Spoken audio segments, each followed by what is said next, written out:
Ayan po. Ang mga gansa ay kumakain ng dahon ng saging. Pwede po itong pang supplement sa mga pagkain binibigay ninyo. Pwede rin pampasarap sa laman nila kapag ginawa yung karne itong mga papo ay mga gansa. So,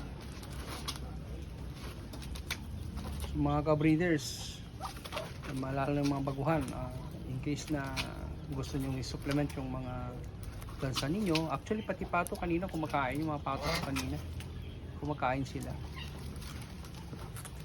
Yung ibang manok kumakain din, yung pansin niyo yung Rhode Island White ko kumakain din po ng dahon.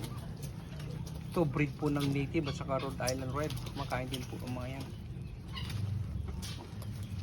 Kanina itong mga tulos ko kumain din sila, sila